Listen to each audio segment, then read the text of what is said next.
Hello, and welcome to the Daily News Currents. Today is Monday, March 17th. I hope you're having a good St. Patrick's Day. And for today's headlines, we have U.S. deports hundreds of Venezuelans to El Salvador despite court order. Crew arrives on ISS to replace astronauts stranded in space for 9 months. Not dead, but not okay. As fentanyl kills fewer people, survivors need help. How Trump's hardline tactics are driving down migration. Washington Post columnist resigns after paper spec criticism of Jeff Bezos. U.S. deports hundreds of Venezuelans to El Salvador despite court order. The Trump administration deported about 250 people who it says are members of Tren de Aragua, a Venezuelan prison gang, to El Salvador this weekend. Multiple members of the administration said on social media on Sunday. It was not immediately clear if the deportations happened before or after a federal judge in D.C. on Saturday issued an emergency order that told the administration to stop using wartime powers to immediately deport people and turn around any planes already in the air. Senior Justice Department officials in a filing on Sunday argued the order came too late to stop the deportations as planes were already outside U.S. territory. President Trump on Saturday issued a proclamation involving the Alien Enemies Act of 1798 against Tren de Aragua. The seldom used law gives the president authority to detain or deport nationals of an enemy nation during wartime or invasion. It's the first time the act has been used since World War II. The deportations to El Salvador also included 2 alleged leaders of the MS-13 gang, which wasn't included in Saturday's action, and 21 other members of the gang, according to posts from Secretary of State Marco Rubio and from El Salvadorian President Najib Bukele. MS-13 started in Los Angeles in the 1980s, but many of its members also operate in El Salvador, and the Trump administration has also designated it as foreign terrorist organization. Thanks to the great work of the Department of State, these heinous monsters were extracted and removed to El Salvador, where they no longer be able to pose any threat to the American people. White House Press Secretary Caroline Leavitt said in a statement, "Oopsie, too late," Buckle posted, in response to the news headline about the judicial order. With the migrants now in El Salvador, it's unclear what jurisdiction the U.S. courts have over them. The White House didn't immediately respond to a request for comment about the timing of when the planes landed, or whether any migrants could be returned to the U.S. in response to the court's order. Government lawyers on Sunday wrote that some gang members subject to removal under the proclamation had already been removed from United States territory by the time the judge ordered at 7:26 p.m. on Saturday, which sought to block immediate deportations. The court filing was signed by the top Justice Department leaders, including Attorney General Pam Bondi and Deputy Attorney General Todd Blanchie. The Aliens Enemy Act allows an expedited removal process, which means those subject to the President's declaration would not go through normal immigration proceedings in court or be able to claim asylum. The proclamation also leaves no time to contest the government's claims that people are members of a criminal gang. Wendy Ramos, a spokesperson for El Salvador's presidency, told NPR that El Salvador didn't have any details about the people deported, including whether they were convicted of a crime in the U.S. The law requires an invasion or predatory incursion. Immigrant rights advocates fear that invoking the act would also open the door for targeting and deporting others, regardless of their status or criminal records. The last time a president invoked the Alien Enemies Act was World War II, during which 31,000 suspected enemy aliens of mostly Japanese, Italian, and German descent were placed in internment camps and military facilities. The law requires war to be formally declared, or any invasion or predatory incursion by a foreign nation or government. The American Civil Liberties Union and Democracy Forward, in a lawsuit on Saturday, sought to block the deportations of 5 Venezuelan men for 14 days, and later brought in the request to all people who could be deported under Trump's Alien Enemies Act proclamation. Judge James Boasberg of the U.S. District Court in Washington, D.C., agreed to block the deportations of the 5 men on Saturday.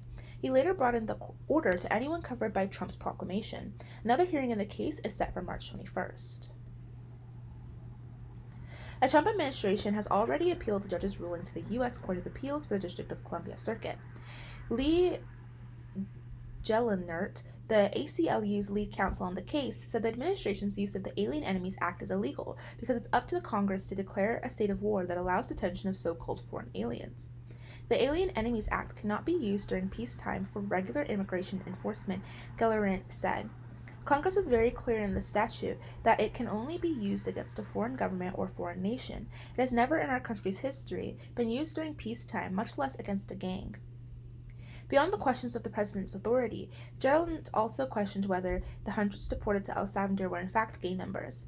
These individuals did not get a hearing to show they're not members of a gang, Gellerant said. El Salvador accepts deportees. Buckle, El Salvador's president, posted a video on Sunday of what he said was 238 members of Tren de Agua arriving in El Salvador. He said they would be transferred to CEOCOT, the terrorism confinement center in the country, for a period of 1 year. El Salvador's government on Sunday shared dozens of photos showing men handcuffed and kneeling, surrounded by guards after having their heads shaved. El Salvador has used the CECOT mega prison to imprison alleged gang members as part of a broader crackdown that allows police to detain anyone they suspect of having gang affiliations, even without evidence. Rubio, the U.S. Secretary of State, last month said El Salvador's president had agreed to accept deportees from the U.S. of any nationality. Buchel's social media post on Sunday referred to a very low fee that the U.S. paid to El Salvador for the deportations. "Thank you for your assistance and friendship, President Buchel," Rubio said on social media on Sunday. El Salvador agreed to hold the people deported in their very good jails at a fair price that will also save our taxpayer dollars, Rubio added. Crew arrives on ISS to replace astronauts stranded in space for 9 months. A 4-person crew entered the International Space Station early Sunday morning, part of a mission to relieve 2 astronauts who will now return to Earth after a protracted stay on the orbital base. The arrival of the replacement crew means that NASA astronauts Suni Williams and Butch Wilmore can now go home after more than 9 months in space. Their trip to the ISS in June was supposed to last just over a week, but it morphed into a much longer expedition when their Boeing Starliner spacecraft ran into technical problems and was sent back to Earth without a crew. NASA astronauts Anne McClain and Nicole Ayers, as well as Japanese astronaut Takayuna Oshii and Russian cosmonaut Kirill Peskov, floated through the ISS hatch at 1:35 a.m. Eastern Time Sunday morning. They were greeted with smiles and hugs by Williams, Wilmore, and the other 5 astronauts aboard the space station.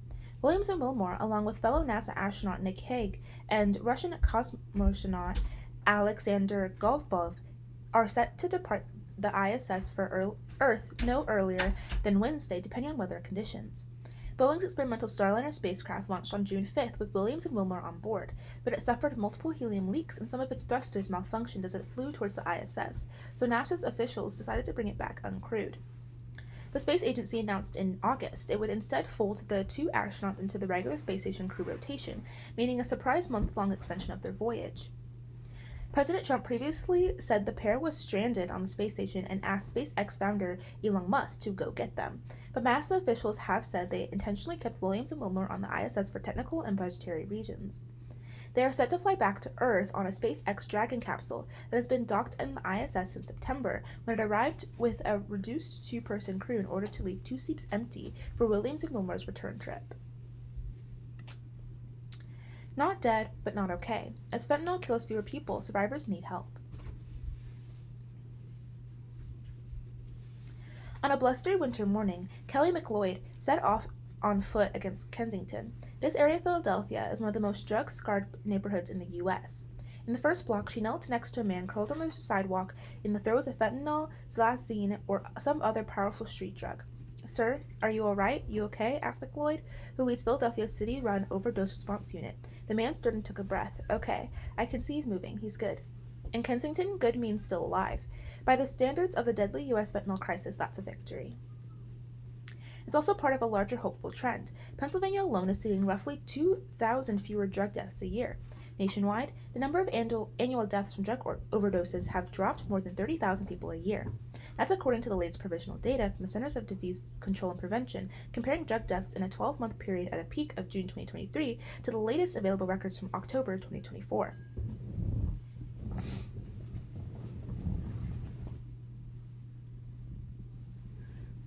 Officials with the CDC described the improvement as unprecedented, but public health experts say the rapidly growing number of people in the U.S. surviving addiction to fentanyl and other drugs still face severe and complicated health problems. "He's not dead, but he's not okay," McLeod said as she bent over another man huddled against a building unresponsive. Many people in Kensington remain severely addicted to a growing array of toxic street drugs. Physicians, harm reduction workers, and city officials say skin wounds, bacterial infections, and cardiovascular disease linked to drugs use are common. It's absolutely heartbreaking to see people live in these conditions, he said.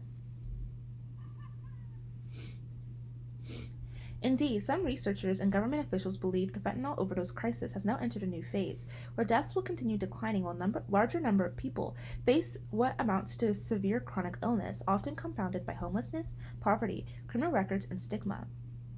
Initially, it's kind of been in this panic mode of preventing deaths, said Nabarun Dasgupta, who studies addiction data and policy at the University of North Carolina, Chapel Hill. His team was one of the first to detect the national drop in fatal overdoses. His latest study found drug deaths have now declined in all 50 states, and the trend appears to be long-term and sustainable. Now that we have found some effective ways to keep people alive, it's really important to reach out to them and try to help them improve their whole lives, Dasgupta said. Building a safety net for an evolving fentanyl crisis. That's a tall order. Some help is on the way as states continue to disburse roughly $50 billion in settlement money paid out by corporations that helped fuel the first wave of the opioid crisis by aggressively making and marketing highly addictive pain pills. Pennsylvania has already received roughly $209.9 million. But at a time when the need for services is expected to rise, there's new uncertainty about the Trump administration's support for government agencies, nonprofit groups, and hospitals that provide addiction treatment. According to members of Congress, the White House has already slashed 10% of the workforce from the Substance Abuse and Mental Health Services Administration, a key agency within the Department of Health and Human Services focused on the addiction crisis. In a letter sent this month to HHS Secretary Robert F. Kennedy Jr., more than 50 Democratic lawmakers described the cuts as reckless.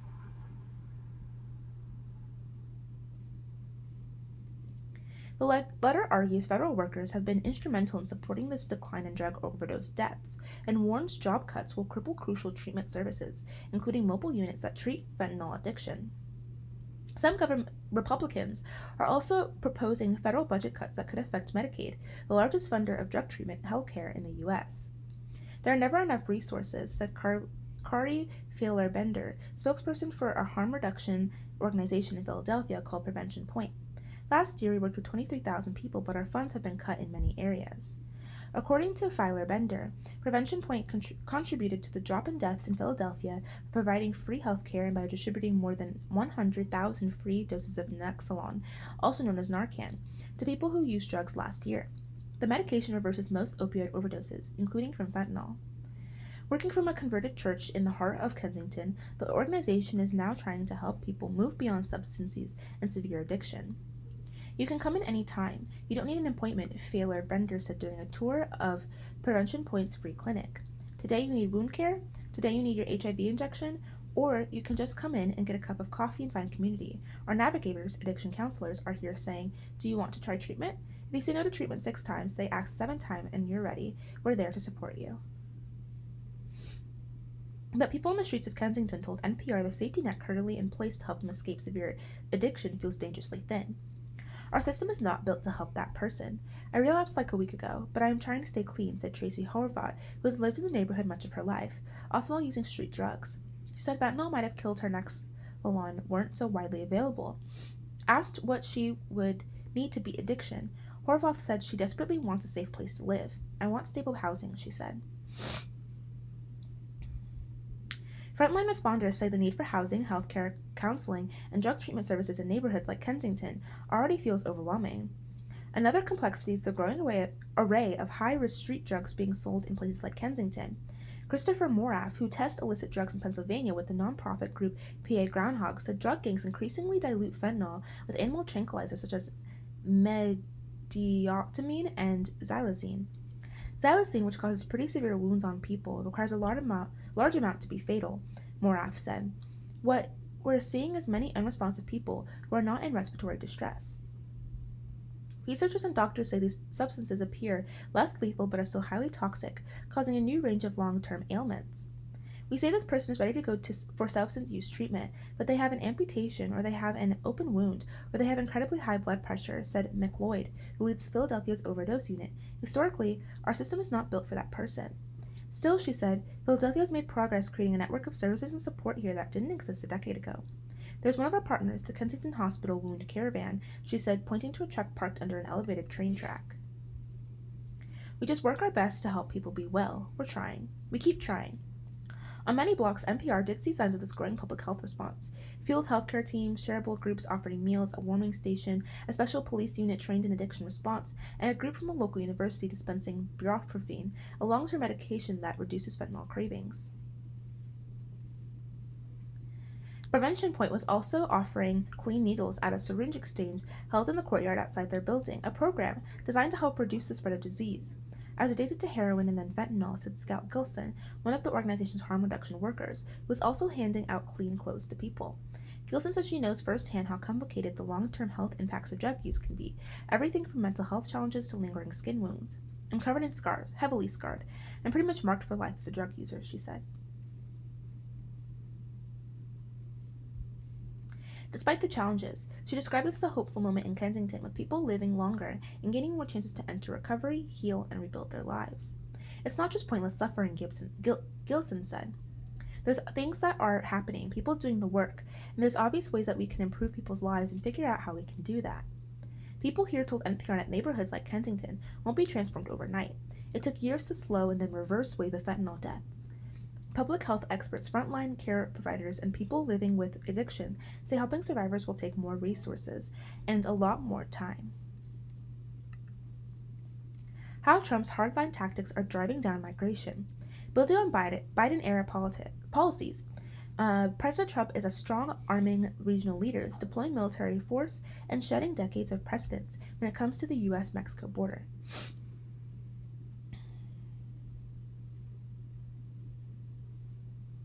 Illegal crossings at the U.S.-Mexico border are down to their lowest levels in decades. Once crowded migrant shelters are empty. Instead of heading north, people stranded in Mexico are starting to return home in bigger numbers.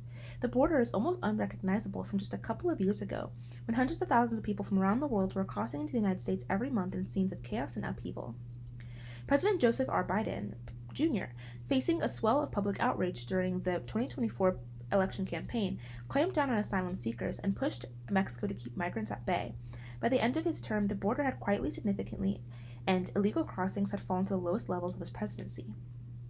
Now, President Trump has choked off the flow of migrants even more drastically, solidifying a sweeping turn in U.S. policy with measures that many critics, especially those on the left, have long considered politically unpalatable, legally untenable, and ultimately ineffective because they don't tackle the root causes of migration. "The entire migration paradigm is shifting," said Eunice Rendon, the coordinator of Migrant Agenda, a coalition of Mexican advocacy groups. Citing Mr. Trump's array of policies and his threats targeting migrants, she added, "Families are terrified." Mr. Trump is employing several hardline tactics simultaneously, halting asylum indefinitely for people seeking refuge in the United States through the southern border, deploying troops to hunt down and, perhaps just as crucially, scare away border crossers, widely publicizing deportation flights in which migrants are sent home in shackles, and strong-arming governments in Latin America, like Mexico's, to do more to curb migration.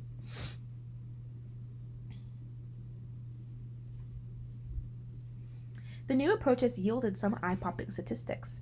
In February, the U.S. Border Patrol said it had apprehended 8,347 people trying to illegally cross the border, down from a record high of more than 225,000 apprehensions in December 2023.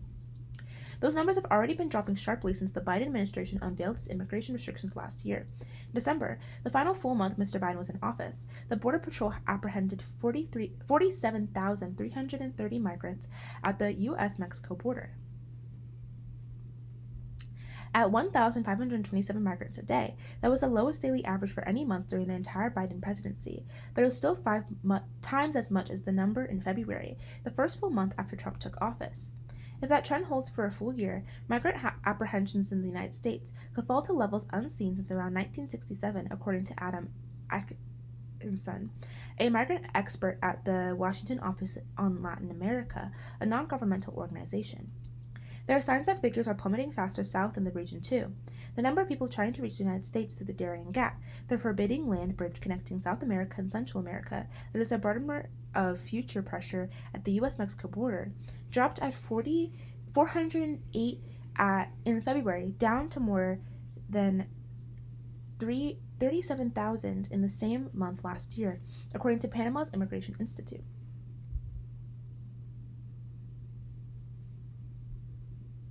They shift as cause for celebration among figures who have been calling for tougher restrictions for years.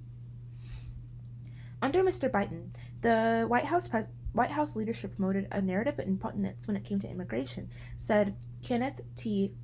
Kuchesili II, a former acting Deputy Homeland Security Secretary in the first Trump administration.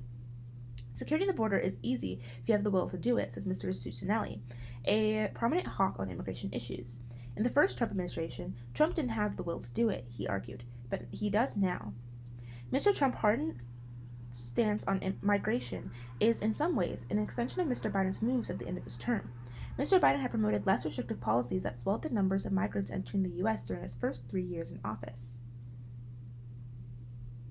But as backlash to the surge grew, Mr. Biden barred asylum for migrants if they crossed illegally and pressured the Mexican and Panamanian governments to do more to curb migrant flows, delivering to his successor a relatively calm situation at the border.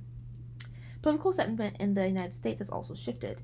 Leaders who once championed their cities as sanctuaries for migrants are growing quieter in their resistance to Mr. Trump's policies, and some Democratic governors have highlighted areas of potential cooperation on migrant enforcement. Upon taking office in January, Mr. Trump plowed ahead with his anti-immigration measures. They included using the U.S. military base in Guantanamo Bay, Cuba, to hold migrants, firing off online posts to taunt and threaten potential migrants, and vowing to revoke visas for foreign officials thought to facilitate illegal immigration to the United States. Still, caveats abound. A similar lull in migration at the start of Mr. Trump's first term, although less precipitous than the current decline, proved to be temporary. Migration experts warn that sanctions and other measures targeting Venezuela and Cuba, two large sources of migration, could worsen economic conditions in those countries and produce a new exodus. The Trump administration's embrace of tariffs is also weighing on larger economies in the region, potentially intensifying economic desperation among poor families struggling to get by, a top factor influencing migration. Uncertainty over the tariffs that have already pushed Mexico into recession, economists fear. But developments on the ground in Mexico illustrate how migration dynamics are shifting. On a recent morning, hundreds of migrants stood in line under the scorching sun outside Mexico City offices of the country's refugee agency, COMAR. Many have been in line since the crack of dawn, and others had camped outside the building, sleeping on the sidewalks or in the middle of dirt road, hoping to increase their chances of getting an appointment and starting their asylum process. Obviously, staying here was not our plan, said Peter Martinez, a migrant from Cuba, who said his asylum appointment in the United States was canceled in January. Asking whether he planned to go back to Cuba given the struggles, he said, Mexico can be dangerous and hard, but it's still better than going back to our country. Many migrants like Mr. Martinez are stranded in Mexico and having second thoughts about crossing to the United States. Some plan to put down stakes in Mexico, while others are doing all they can to return home.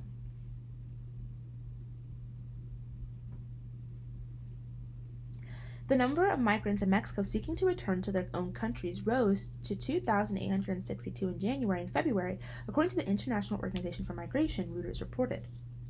A survey of more than 600 migrants in January by the International Rescue Committee also found that 44% of respondents who had initially intended to reach the United States now plan to stay in Mexico. When people see that one door shuts in front of them, another door opens, said Rafael Vasquez Garcia, the former head of the International Rescue Committee office in Mexico. This decision does not come without limitations, he said, including that migrants face significant obstacles to gain access to employment. In other countries in that region, migrants from Venezuela and other countries automatically receive humanitarian visas that allow them to look for jobs, but in Mexico, the only option for migrants is to request asylum, which can take months to complete. All of this is unfolding before other hardline measures championed by Mr. Trump, like his vow to drastically ramp up mass deportations, get underway. He is also planning to invoke an obscure American law, the Alien Enemies Act of 1798, to accelerate deportations of undocumented immigrants, while providing them little to no due process. Migration experts say the closest parallel to the current crackdown dates in the 1950s, when anger over an influx of Mexican laborers produced Operation Wetback, a short-lived military-style offensive that derived its name from a slur used to describe Mexican border crossers, and that aimed to deport more than 1 million Mexican migrants. You need to go back to the Eisenhower administration to see anything like this, says Mr. Isaacson, the migration expert. Washington Post columnist resigns after paper spiked criticism of Jeff Bezos. Ruth Marcus, a longtime columnist at the Post, said its publisher refused to run her critique of the new focus of the paper's opinion section.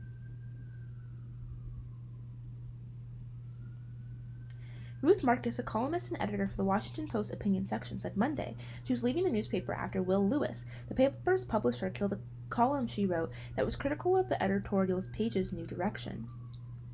Ms. Marcus announced her resignation in an email to her colleague at the Post, saying she had arrived at the decision to resign with immense sadness.